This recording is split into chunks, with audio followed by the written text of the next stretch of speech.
Hi, I'm Justin Briley. Welcome along to the third update on the Atheist Prayer Experiment. Currently it's day 17 of our 40-day experiment in which some 70 atheists are praying for God to reveal himself to them over the period of 40 days. Well, you can find out more about it at the webpage premier.org.uk/Atheist Prayer Experiment, and I'll be joined by philosopher Tim Mawson, upon whose paper this experiment is based, around the beginning of November for a special edition of my discussion show, Unbelievable, looking back at the experiences of some of those who have taken part. Well, I wanted to bring you a few more of the experiences of those who have been praying to the God they don't believe in. One of the questions comes up, well, where do you pray? Bob, who blogs at the Atheist website, writes, well, one time I let the local church prayer group, I've been attending a small group once a week for a couple of months, be my prayer one day. I can tell you, small group prayers are long. One time I prayed while driving and asked God to direct my attention to anything significant. Almost immediately, I saw a church-shaped house with a string of Tibetan Buddhist prayer flags. What was the message behind that? A nice discovery was that praying, or at least being meditative while driving, made me feel substantially nicer.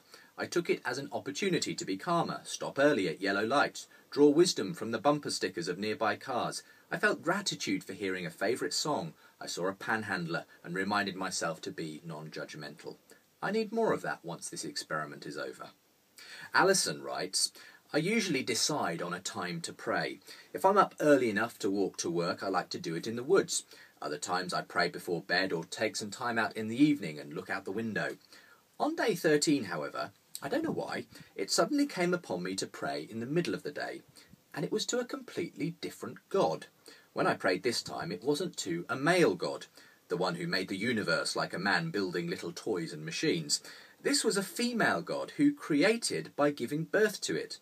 That's how life works in this reality. It's born, and usually through the mother.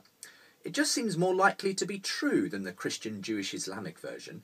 And because this God wasn't the one with all those rules, all that didn't matter.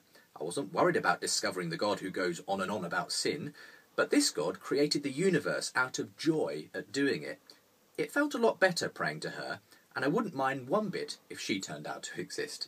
But then I realised that this was just what I want God to be like. I invented a God to pray to, or rather picked a Mother Earth hippie version that I preferred over the other versions out there.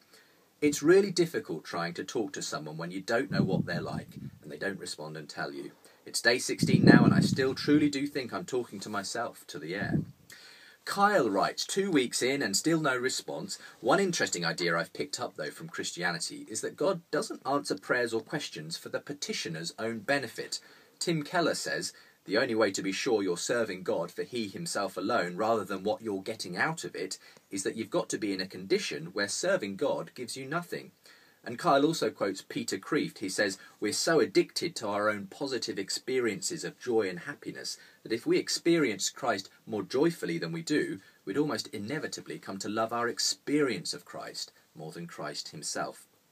And so Kyle says, I wonder how this works in the context of conversion. What would that look like? A voice in my head? A cloud shaped like an angel? A eureka moment wherein I suddenly realise that this or that argument is sound?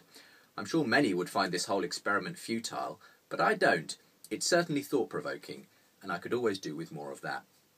There is, of course, the Facebook group as well. That's very busy, and if you want to check out what some of our participants are saying there, do go to facebook.com/groups/Atheist Prayer Experiment. All the participants can start new posts, and any member in the group can then comment upon it.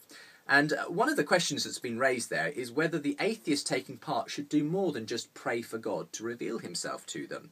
Some Christians have suggested that the prayer should involve repentance and other things like that. Well, James, one of the participants, shot back at this suggestion, saying, but what if God's requirement for us is to leave him alone and not bother him with irritating prayers? What if his requirement is that we use logic and reason at the expense of faith? What if his requirement is to sacrifice our own children? What if his requirement is that we wear blue socks on Tuesdays? Do we have to try everything in an effort to get through to him? I mean, my response simply to that whole question would simply be, well, at the end of the day, I agree with James. We can't pray to every God out there and in all manner of ways. All we can ask is that if you don't believe in any gods, you simply have to ask the most general question you can, which is, God, whatever you are, please reveal yourself to me.